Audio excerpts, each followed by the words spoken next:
मनुष्य के जीवन में जो भी घटनाएं घटेंगी वो शुभ है या अशुभ है, उनके बारे में बतलाने में मात्र एक ही शास्त्र है, उसका नाम है ज्योतिष शास्त्र। तो ज्योतिष की लिमिट क्या है? मैं जानना चाहता हूँ कि कहाँ कितना सही है, लोगों को कहाँ तक मानना चाहिए। ये संचित कर्म और प्रारब्ध के बारे में बताएं। तो संचित कर्मों का अर्थ है कि जन्म जन्मांतरों में किए गए कर्मों का संग्रह है। तो मार्कंडेय ऋषि की स्टोरी क्या थी? हमारे मन में खीज है कि हम निसंतान हैं। लोग तरह तरह के उपाय निकालते हैं, अलग अलग चीजें करते हैं, ये कितना सही? और सभी प्रकार के उपाय बताने में अगर सक्षम हो तो एक ज्योतिषी के जीवन में तो घटना ही नहीं घटेंगी। 1 वर्ष का होने के बाद दूसरे वर्ष से और 12 वर्ष के बीच में अगर बच्चे की मृत्यु होगी। अच्छा, शनि की महादशा 19 साल की? हाँ, 19 वर्ष की। कुछ लोगों के जीवन श्रृंगी ऋषि का श्राप ही यही है कि मैं जैसे ही आपके साथ सहवास करूंगा उसी समय मेरी मृत्यु होगी। नमस्कार दोस्तों, मैं समस्त प्रभु भक्ति में आपका स्वागत करता हूं।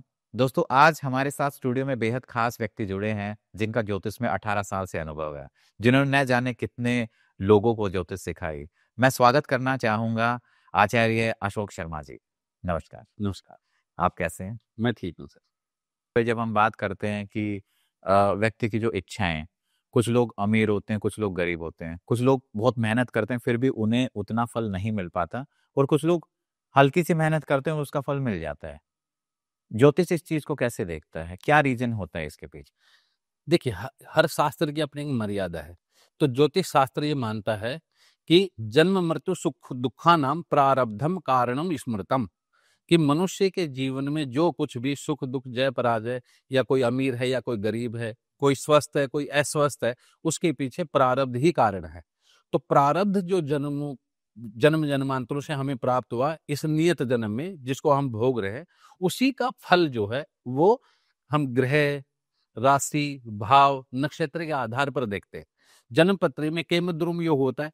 चाहे ऐसा व्यक्ति राजा के घर में जन्म ले, उसके बावजूद भी कुछ ऐसी घटनाएं घटेंगी कि व्यक्ति भिक्षाटन करके ही अपना जीवन यापन करेगा। अच्छा, मैं चाहता हूँ थोड़ा सा आप ये संचित कर्म और प्रारब्ध के बारे में बताएं। हाँ, देखिए क्या है कि कर्मों की जो व्याख्या है वो 3 प्रकार की हमारे यहाँ। एक संचित कर्म होते हैं। तो संचित कर्मों का अर्थ है कि जन्म जन्मांतरों में किए गए कर्मों का संग्रह है।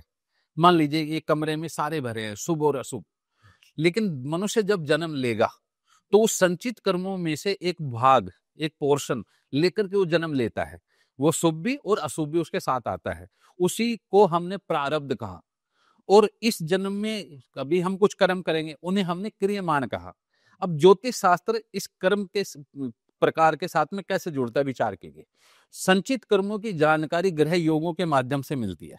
जितनी भी कुंडली में कॉम्बिनेशन ऑफ प्लेनेट बनते हैं उनसे मालूम पड़ता है कि ये संचित कर्म का फल है।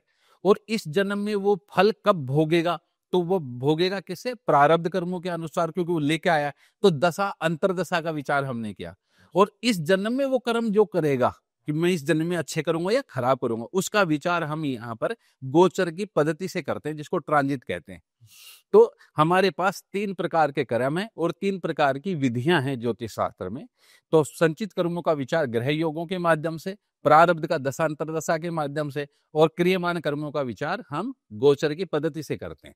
तो इससे जाना जा सकता है। जब हम संचित कर्म की बात करते हैं, मान लो एक व्यक्ति है, उसने बहुत सारे अच्छे कर्म किए और कुछ उसने बुरे कर्म किए, जाने अनजाने हो गया उससे।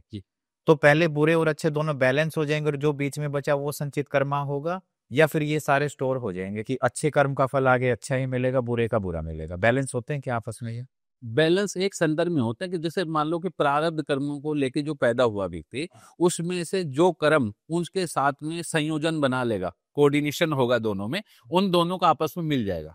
मान लीजिए किसी की जन्म पत्री में 2 शादी के योग है, मान लेते हैं। तो अब उसकी कुंडली में 2 शादी के योग है, तो वो है उसको ऐसी कन्या मिलेगी अमूमन कि उसकी कुंडली में भी विवाह भंग होने के योग हों, या एक से अधिक विवाह के योग हों। तो दूसरा ऐसा भी संभव है कि ऐसे ज्योतिषी के पास चला जाए जिसको ज्योत कुंडली मिलानी नहीं आती हो। तो कोई भी ऐसा कारण जरूर बनेगा जिसके कारण से वो घटना अवश्य घटेगी। तो इसलिए जो शुभ मैं कर्म करता हूं उनकी शुभता के साथ में सामंजस्य बन जाता है, और अशुभ कर्म जो करता हूं उनका अशुभता के साथ सामंजस्य बन जाता है। कुछ अलग से स्वतंत्र रूप से किए जाने वाले जो कर्म है वो फिर संचित के अंदर चले जाते हैं। क्या कुंडली ये बता सकती है कि मेरे संचित कर्म कैसे हैं, उसमें शुभ कर्म ज्यादा है या अशुभ कर्म ज्यादा? हाँ, बिल्कुल। देखो, आपने देखा है कि बहुत सारे लोग जन्म से ही जीवन पर्यंत हमेशा सभी सुख सुविधाओं से संपन्न रहते हैं। उनको स्वास्थ्य की भी कोई दिक्कत नहीं होती, मैरिड लाइफ भी अच्छी चलती है, बच्चों का जन्म भी आसानी से हो जाता है, किसी प्रकार की। एक व्यक्ति ऐसा है जो बहुत अच्छे उच्च कुल में पैदा हुआ, लेकिन मैरिड लाइफ बड़ी डिस्टर्ब हुई, बिज़नेस बिल्कुल ही खत्म ही हो गया, समाप्ति हो गया, बैंकरप्ट हो गया। ऐसी जो चीज़ें क्यों हैं? एक व्यक्ति के साथ ऐसा और एक व्यक्ति के साथ ऐसा क्यों है? कारण है कि जन्म पत्री में जो योग बने, उन योगों से संबंधित जब दशा अंतरदशाएं मिली व्यक्ति को, तो घटनाएं घटेंगी। उसी के आधार पे एक ज्योतिषी प्रेडिक्शन कर पाता है। तो हमारे यहाँ पर क्या है कि एक क्राइटेरिया है, एक ज्योतिष शास्त्र में कुछ प्रिंसिपल हैं एक्चुअल में। तो अकारक, मारक, 66 वारक के स्वामी, नीचस्थ ग्रह होते हैं, अस्त ग्रह होते हैं, शत्रु क्षेत्रीय ग्रह होते हैं। तो इन ग्रहों की दशा अंतरदशाएं व्यक्ति के जीवन में कुछ न कुछ पतन करदायक होती है, कुछ न कुछ नीचे गिराने वाली होती है। लेकिन लग्न इसकी दशा है, चतुर्थ है इसकी, केंद्रीय त्रिकोण इसकी, योग कारक ग्रह की, या पुष्कर नवांश में स्थित ग्रहों की दशाएं हैं, वर्गोत्तम में स्थित ग्रहों की दशाएं, ये ज्योतिष के परिभाषित शब्द है एक्चुअल में। तो इनसे संबंधित ग्रहों की दशाएं व्यक्ति के जीवन में उत्थान देने वाली, प्रोग्रेस देने वाली होती है। तो जितने भी सक्सेसफुल व्यक्ति हमने देखे अपने जीवन में 18 वर्षों में मैंने, तो ज्यादातर देखो सक्सेसफुल व्यक्तियों को जो है वो शुभ ग्रहों की दशा मिली। शुभ ग्रह का मतलब ये नहीं कि बृहस्पति की दशा शुभ है। हमारे यहाँ पर शुभ अशुभता का जो विचार है वो लगन कुंडली के आधार पर निर्धारित किया गया। ऐसा नहीं कि बृहस्पति सबके लिए शुभ होता है। बृहस्पति किसी के लिए मार्केस भी हो सकता है, बृहस्पति किसी के लिए ऊंचाइयां देने वाला भी है, पतन का कारक भी है। शनि भी आपको राजा बना सकता है और शनि आपको जो है रोड पर भी ला सकता है। तो वो ग्रह योग और दशा अंतरदशा के साथ दोनों का समन्वय होना बहुत जरूरी है। लेकिन क्या इनमें हमने जो 9 प्लेनेट हैं, क्या इसमें कोई ऐसा प्लेनेट है जिसकी दशा हमेशा शुभ मानी जाती है? ऐसा कोई प्लेनेट नहीं है। वो लग्न कुंडली के हिसाब से ही देखिए। हाँ, हमेशा लग्न कुंडली के आधार पे ही उसका विचार किया जाना चाहिए। तो उसमें हम क्या देखते हैं कि अगर मान लो लग्न हमारा उच्च का है, तो उसकी जो दशा आएगी तो उसमें हम सक्सेस मिलेगी उसमें हमें। देखिए, सक्सेस का जो क्राइटेरिया है ज्योतिष में, हमने सबसे जो शुभ फल माना उसको माना फ्रीडम। स्वतंत्रता से सुंदर कोई फल नहीं संसार में। अमूमन लग्नेश की दशा में व्यक्ति स्वतंत्र रहता है, उस पर कोई जिम्मेदारी नहीं होती, उसके काम अपने आप ही बनते चले जाते हैं। उसको जो जो चाहिए, मान लो आपके बच्चा है और 5 साल का है और उसको लग्नेश की दशा चल गई, तो आप देखो समय पर उसको आप लैपटॉप भी ला दोगे, उसके खिलौने भी आते रहेंगे, उसको जो खाना है वो भी आप मंगा के देंगे, वो जो चाहता है वैसे वस्त्र भी ला के देंगे। तो लग्नेश की दशा इस प्रकार से स्वतंत्र रूप में काम करती है। लेकिन कुछ दशाएं होती हैं जो अशुभ फल भी देती हैं, वो जन्म पत्री में अलग अलग प्रकार की परिस्थितियां बनती है। इसमें एक बात और जोड़ना चाहूंगा मैं। हमारे यहाँ पर ज्योतिष शास्त्र की रचना करने के बाद महर्षि पराशर जी का और मैत्रेय एक ऋषि हैं, तो गुरु शिष्य परंपरा में कहता कि शिष्य गुरु से पूछता था और गुरु प्रश्न को उत्तर देता था।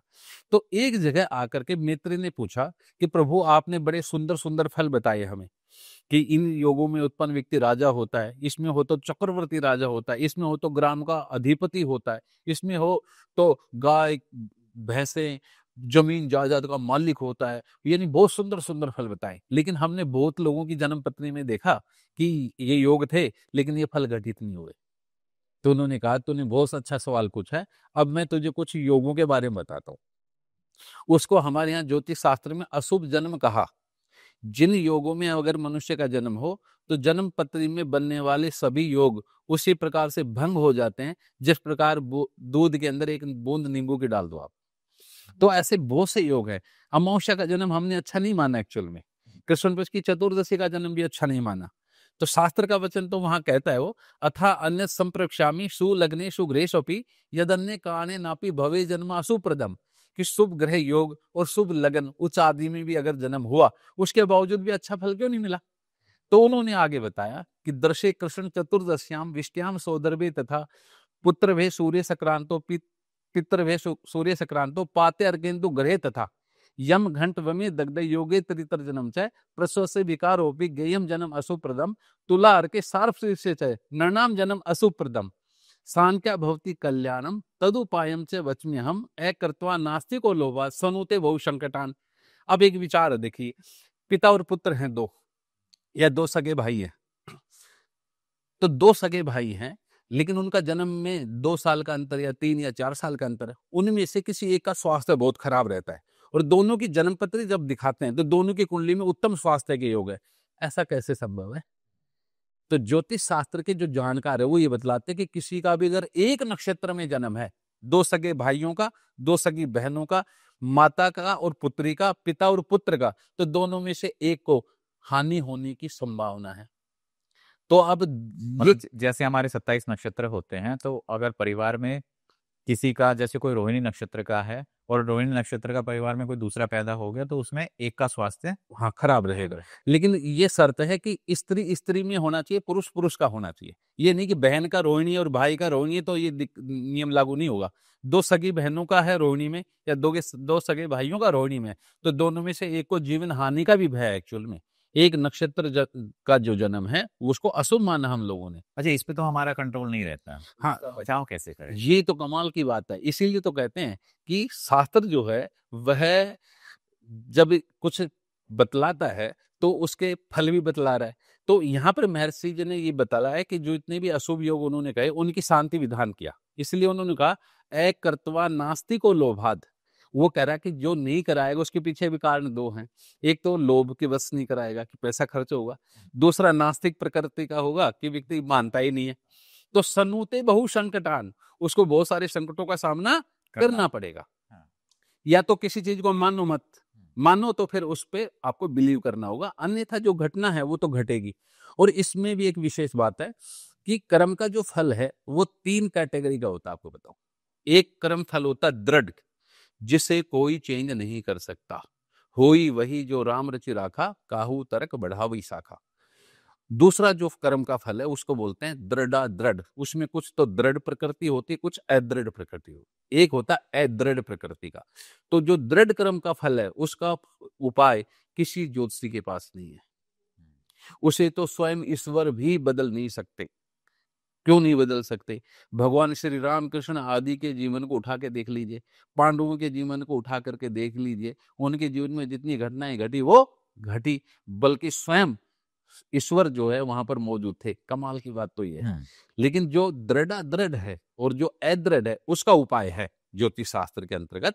तो ज्योतिषी को ये देखना चाहिए कि वो जनता जनार्दन को जैसी वास्तव की स्थिति है उससे वो उनको परिचित कराए और बतलाए कि ये जो फल है, किसी की मृत्यु होगी, हत्या से होगी, किसी की एक्सीडेंटल होगी, तो क्या एस्ट्रोलॉजर रोक सकता है? लेकिन ज्योतिषी फिर भी हिम्मत नहीं हारता, जैसे एक डॉक्टर नहीं हारता। एक डॉक्टर भी जब भी कोई किसी व्यक्ति की कंडीशन बहुत खराब हो तब भी देखो हिम्मत नहीं हारते। आईसीयू में रहता है तब भी हम क्या कहते हैं, हाँ कुछ न कुछ संभावना है कि मे भी वापिस आ जाए। ऐसे ज्योतिषी भी नहीं हारता। क्यों नहीं हारता? क्योंकि परंपरा से अगर हम देखें तो हमें बहुत सारे ऐसे उदाहरण मिलते हैं। सबसे पहला जो उदाहरण है वो मार्कंडेय ऋषि का मिलता है। मार्कंडेय ऋषि के पुत्र हैं और उनको 16 वर्ष की आयु ही मिली, लेकिन महामृत्युंजय जब करके अमित आयु को प्राप्त हो गए। वह 8वें व्यक्ति हैं जो आज तक जीवित हैं एक्चुअल में 8 लोगों में से। ये स्टोरी थोड़ा आप डिटेल में बताओ। हाँ, हमारे यहाँ पर बात क्या है कि चिरंजीवी बोलते हैं जो अमर है। हाँ। अश्वत्थामा बलिर व्यासो हनुमानश्च विभीषणे कृपे परशुरामस्ते सप्ते चीर जीवने।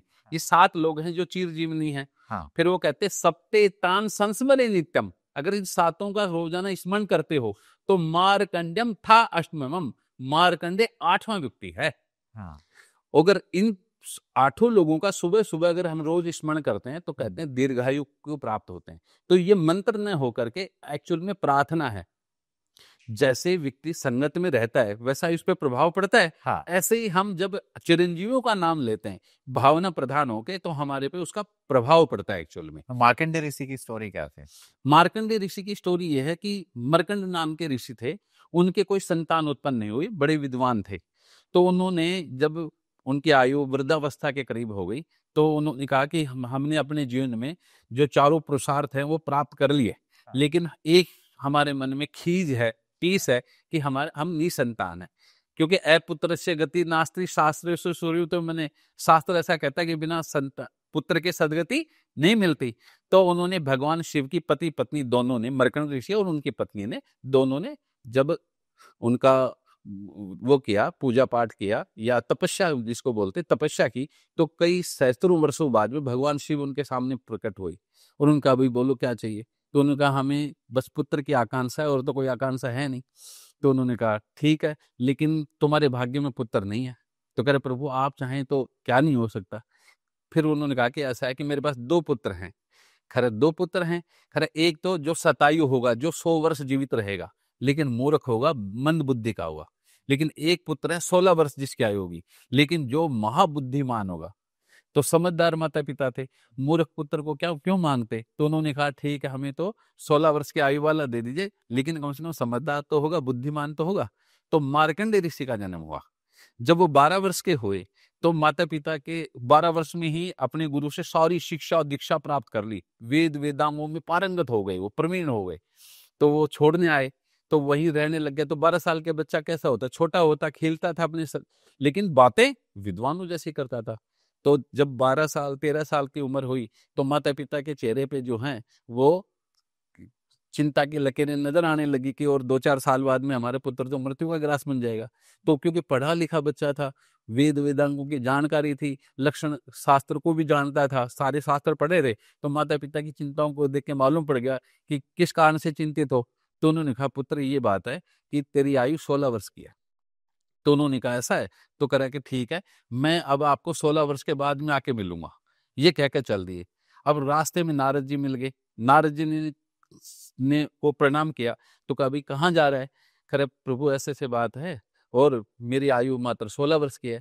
तो उन्होंने कहा कि भाई कोई उपाय बताओ। खरे मेरे पास तो उपाय नहीं है, लेकिन आप यहाँ से मंदराचल पर्वत पे चला जाइए, वहां पर शुक्राचार्य रहते हैं। शुक्राचार्य के पास मृत संजीवनी विद्या है और महामृत्युंजय की जानकारी है, आप उनसे दीक्षा ले लीजिए। तो महामृत्युंजय मंत्र की दीक्षा शुक्राचार्य से लेकर के और जो है नदी के किनारे बालू रेत का शिवलिंग बना करके उसकी पूजा आराधना करने लग गए। तो उस समय जब यमराज जी आए 16वें वर्ष में उनके प्राण हरने के लिए, तब भगवान शिव स्वयं वहां प्रकट होकर के उनको जो है वो चिरजीवनी होने का वरदान दिया था। तो अच्छा, चिरंजीवी का मतलब जो अमर हो गए। मार्कंडेय ऋषि ने ही दुर्गा सप्तशती लिखी है, बाद में आगे चल के। पहले भगवान शिव के परम भक्त हुए और बाद में माँ भगवती के परम भक्त हुए। कमाल की बात है। तो इसलिए शास्त्र जो है वह उसका एक ही काम आपको बताऊं कि मनुष्य के जीवन में जो भी मन में जो भी शंकाएं उत्पन्न होती हैं, जो भी सवाल पैदा होते हैं, उन सभी की शंकाओं का निवारण करने का काम शास्त्र का एक्चुअली। तो हमारे और आपके मन में कोई भी शंका उत्पन्न है तो हमें शास्त्र पढ़ना पड़ेगा। आज तो पूरी दुनिया मानती है कि भगवत गीता को अगर आप पढ़ लेते हैं तो आपके प्रत्येक प्रश्नों के उत्तर मिल जाते हैं। कमाल की बात है। तो शास्त्र सम्मत तरीके से इनको पढ़ना चाहिए। जो अनुशासन के शास्त्र साथ शासन को पढ़ेगा वही शास्त्र पे शासन करेगा, ये विचार है। अच्छा, जब हम भाग्य की बात करते हैं, पांडवों के जीवन में दुख आया, इतना सारा उन्होंने दुख सा, जंगलों में भी घूमे हैं वो, और ऐसा बोलते हैं कि जो मनुष्य के जीवन में जो दुख आते हैं सुख आते हैं वो कहीं ना कहीं पिछले जन्मों का खेल होता है। बिल्कुल, है ना। तो ऐसा उन्होंने क्या पिछले जन्म में कर्म किए थे? देखिए बेसिकली होता क्या है कि जितने भी ये जो अवतार है, पांडव जो हैं, पांचों के पांचों अवतार हैं। इनका जो जन्म है वो माँ के गर्भ से नहीं हुआ। इसकी कहानी कुछ और है, वो बतानी पड़ेगी मुझे लगता है। हुआ ये था कि एक बार महर्षि दुर्वासा जो थे, वो जब कुंती का विवाह नहीं हुआ था तो कुंती भोज जो राज्य था उसमें आए। तो वहां आने के बाद में कुंती ने उनकी बहुत ही सेवा शुश्रूषा की, बड़ी श्रद्धा के साथ, भाव के साथ। तो जब वो दुर्वासा ऋषि जब उनकी सेवा से प्रसन्न हुए और एक दिन वहां से कहीं दूसरा जगह जाने के लिए तत्पर हुए, तैयार हुए, तो उन्होंने कहा कि कुंती मैं तेरी सेवा से बड़ा प्रसन्न हूँ, बोल क्या वरदान मांगती है। तो कुंती ने कहा कि प्रभु आप तो त्रिकालदर्शी हैं, भविष्य में जो मेरे काम आ जाए ऐसा कोई वरदान दे दीजिए। उन्होंने कहा ठीक है। तो उन्होंने एक मंत्र दे दिया उन्हें, और मैं ये मानता हूं कि उस मंत्र से ज्यादा सर्वश्रेष्ठ मंत्र अभी तक शायद उसका आविष्कार ही नहीं हुआ होगा, क्योंकि वही एक ऐसे मंत्र थे, वशीकरण मंत्र, जो एक बार उच्चारण करने मात्र से देवता प्रकट हो जाते थे। आपको बताओ, तो मंत्र दे दिया और उसमें क्या कहा कि एक ही मंत्र था, उसमें अमुक शब्द होता है जिसको सम्मान बोलते हैं, ब्लैक ब्लैंक। उसमें अगर समस्त जी का नाम लिख दे तो समस्त जी प्रकट होंगे, और पंडित अशोक जी का नाम लिख दे तो अशोक जी पैदा हो जाएगा। भाई यही तो है, वहां प्रकट होने की तो बात थी। तो वो मंत्र मिल गया। अब कुछ समय बाद में रोजाना जो है सुबह उठ करके सूर्य भगवान को जल दिया करती थी कुंती जी। तो जब वो जल देती थी तो मन में विचार उत्पन्न होने लग गया कि सूर्य भगवान पूर्व दिशा से उदित होकर के और पश्चिम दिशा में चले जाते हैं अस्ताचल को, तो क्या मैं इनको देख सकती हूँ? तो उन्होंने एक दिन सोचा कि दुर्वासा ऋषि जी ने मुझे मंत्र दिया है, उसकी परीक्षा भी हो जाएगी। तो उन्होंने परीक्षा के संदर्भ में उस मंत्र का जैसे ही पालन किया, उच्चारण किया, सूर्यदेव सामने प्रकट हो गए। उन्होंने कहा कि हाँ, प्रणाम किया। उन्होंने कहा कि बोल किस लिए बुलाया मुझे? तो कुंती ने कहा कि प्रभु मैं तो कुछ नहीं, बस ऐसी जिज्ञासा थी मेरे मन में, इसलिए मैंने आपको बुला लिया। लेकिन भगवान सूर्य ने कहा कि ऐसा है कि मेरे जो दर्शन का फल है वो अमोघ है, उसका कुछ न कुछ तो फल आपको मिलेगा, तो कुछ भी वरदान मांग लो। तो उस समय थोड़ी हड़बड़ाई और घबराई हुई थी कुंती। तो उसने कहा कि मुझे नहीं मालूम प्रभु, आप ही दे दीजिए कुछ भी। उन्होंने कर्ण दे दिया। अब क्योंकि कंवारी थी और संतान आ गई तो लोग क्या कहेंगे, लोग उंगलियां उठाएंगे, तो कर्ण को जो है जल में प्रवाहित कर दिया। और बाद में कुंती का विवाह जो है आप जानते हैं, धृतराष्ट्र के जो छोटे भाई थे पांडु, उनके साथ में हो गया। और फिर ये जो जंगल में जब गए रहने के लिए, क्योंकि पांडु जो था वो देश विजय को निकल पड़ा था, यानी सम्राट बनने की लालसा हर किसी में होती, आगे से आगे बढ़ने की। तो पूरा भारतवर्ष जीत करके जब आया तो भीष्म पिता ने कहा कि आप बहुत दिनों बाद आए और इतने युद्ध लड़के आए हो, तो आपके विश्राम के लिए हम व्यवस्था कर देते हैं। तो उन्होंने जंगल में उनके लिए रहने की व्यवस्था कर दी। वहां पर माद्री का विवाह भी इस पांडु से हो चुका था, तो दोनों पत्नियों के साथ वहां रहने चले गए। वहां पर क्योंकि ये आस्थावान लोग थे, भगवान को मानते थे, ब्राह्मणों की गो गायों की सेवा करने वाले लोग थे, तो वहां पर श्रृंगी ऋषि रहते थे।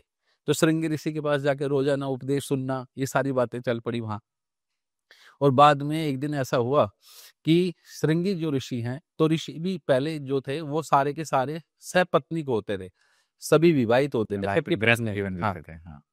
तो एक दिन श्रृंगी ऋषि और उनकी पत्नी के बीच में आपस में प्यार की बातें चली, तो दोनों में सहवास की इच्छा उत्पन्न हो गई।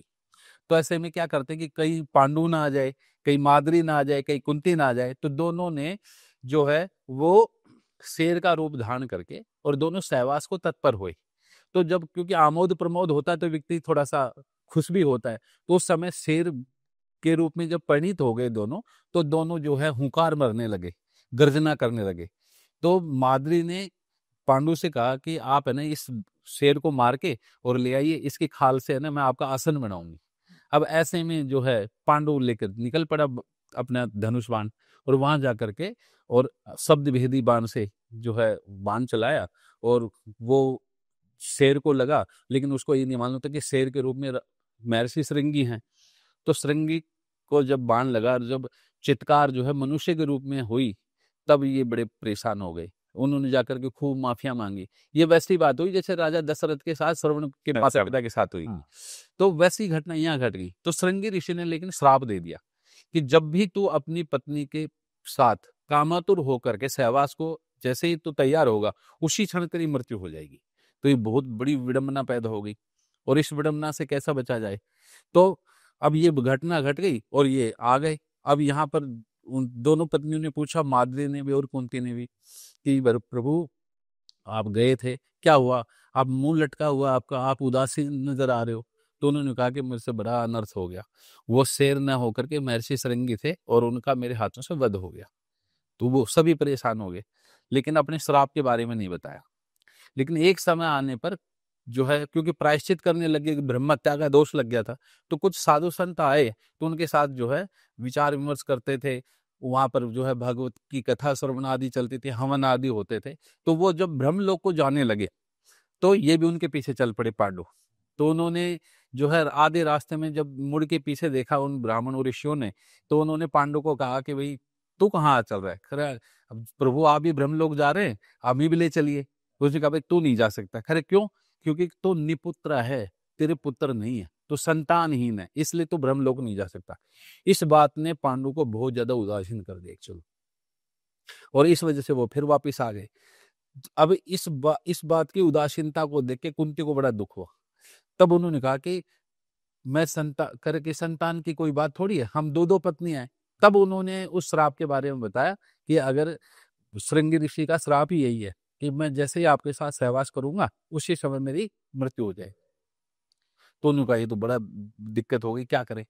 तब कुंती को याद आया कि महर्षि दुर्वासा ने उनको मंत्र दिया हुआ है, तब जाकर के उन्होंने मंत्रों का आह्वान किया। सबसे पहले जो है वो धर्मराज का आह्वान किया तो युधिष्ठिर जी का जन्म हुआ। बाद में वायुदेव का आह्वान किया तो भीम पैदा हुए, और इंद्र का जब उन्होंने वो किया तो अर्जुन पैदा हुए। लेकिन इन दोनों बहनों में आपस में पहले से एक शर्त लगी थी कि 3 पुत्र मैं दूंगी और 2 पुत्र माद्री देगी।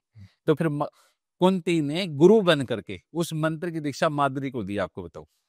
और माद्री ने फिर अश्विनी कुमार जो देवताओं के जो वैद्य हैं, डॉक्टर हैं, उन दोनों को बुलाया। उन दोनों से, अश्विनी से नकुल और कुमार से सहदेव की उत्पत्ति हुई। इस प्रकार से इनका जन्म हुआ। तो इनको भी जो श्राप लगे हुए थे कि मृत्यु लोक में आप जाओगे और वहां जाकर के तुम्हें ये कष्ट सहने पड़ेंगे, वही कष्ट इनको जो है पांडवों के ये पिछले जन्मों के इनके श्राप। बिल्कुल बिल्कुल बिल्कुल। तो इस प्रकार से इनका घटनाक्रम चलता है। तो ये जो खेल है ये हमारा पिछले जन्म के कर्मों का है। बिल्कुल। देखो, 2 ही कारण हैं जो मनुष्य अपने जीवन में जो फल भोगता है, मैं ये मानता हूं, और शास्त्र सम्मत जानकारी है, या तो श्राप के वशीभूत या कर्मों के वशीभूत। यहाँ पर है ना, जो भगवान श्री राम के छोटे भ्राता लक्ष्मण जी हैं, उनका बहुत सुंदर वचन है, केहू ने काहू सुख दुख कर दाता, निज करत कर्म भोग सब भ्राता। कि कोई किसी को सुख दुख नहीं देता, अपने द्वारा किया गया कर्म का फल ही हमें सुख और दुख देता है। तो इसमें कोई बड़ी बात थोड़ी है। सच्चाई है कि हमारे द्वारा किया गया कर्म फल ही हमें भोगना पड़ता है, इसमें किसी का दोष नहीं होता। ये हम आम साधारण लोग होने से मैं आप पे उंगली उठा दूंगा, आप मुझ पे उठा देंगे, ऐसी बातें चलती रहती है। कर्म और भाग्य को ज्योतिष कैसे देखता है?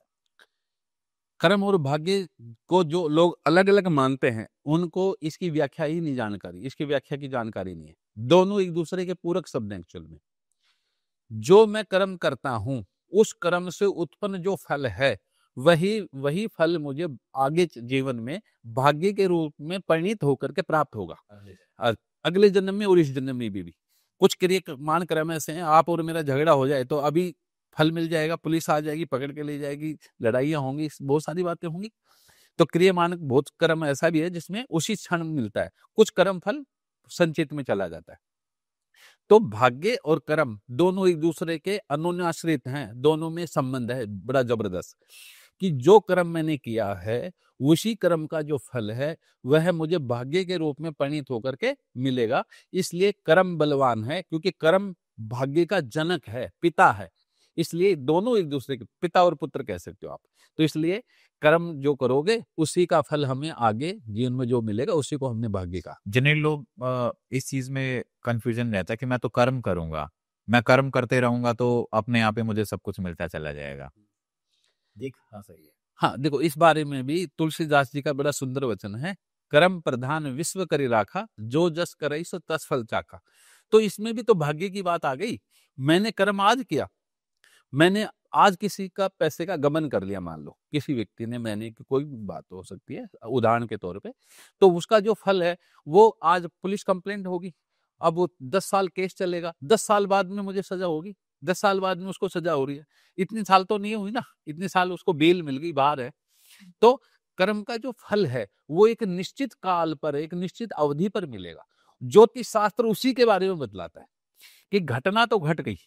देखो, विवाह एक दिन होता है, लेकिन 2 साल पहले रिश्ते तय हो जाते हैं, सगाई 6 महीने पहले हो जाती है, 2 महीने पहले हो जाती है, बच्चा 9 महीने बाद होता है, सहवास आज हुआ, आज अभी जो है गर्भाधारण हुआ है, ठीक है, और बच्चा होगा 270 दिन बाद में।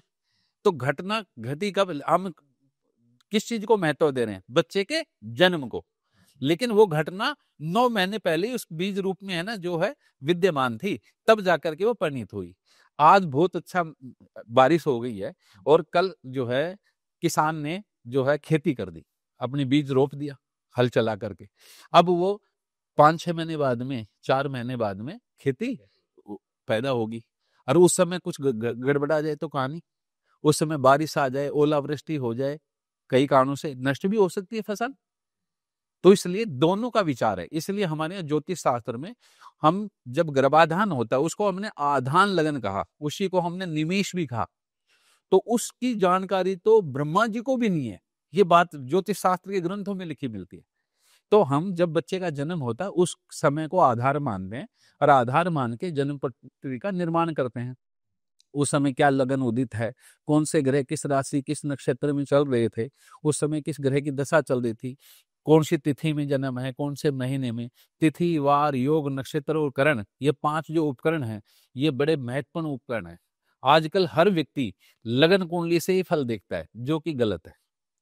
सबसे पहले ये देखना चाहिए कि आप किस महीने में, किस तिथि में, किस वार, किस योग नक्षत्र में जन्म हुआ है, उसके आधार पर जन्म पत्री बनती है। एक्चुअल में आपका जन्म तो अमावस्या का है, तो ये जन्म पत्री में नहीं दिखलाई देगा। सूर्य चंद्रमा इकट्ठे हो, 0 से 12 अंश के बीच में दूरी हो, तो अमावस्या का जन्म है। लेकिन हमने पहले कहा कि दर्श संस्कृत में अमावस्या को बोलते हैं। उसमें ये भी 3 प्रकार की होती है, कुहू, सीनी वाली और राका नाम की। इसमें कुहू सर्वदा त्याज्य है। हाँ, अमावस्या 3 प्रकार की होती है, आपको बताऊं तो। ये शास्त्र बड़ा गहरा शास्त्र है एक्चुअल में। आजकल 4 बातें सीख करके मीडिया पे कुछ भी बोल देना, ये शास्त्र की अवमानना है, शास्त्र का अपमान है। ऐसे जो लोग कर रहे हैं, इनको बचने की आवश्यकता है। ये शास्त्र बहुत गहराई लिए हुए है। मैं 18 वर्ष हो गए इस ज्योतिष को पढ़ाते हुए, फिर भी ऐसा लगता है कि समुद्र के किनारे ही खड़े हैं, अभी तक पानी में भी नहीं उतर पाए। इतना गहरा विषय है ये। हाँ, कहना आसान है, शेर मारना और शेर मारना दोनों में बड़ा अंतर होता है। इस बात को समझने की आवश्यकता है।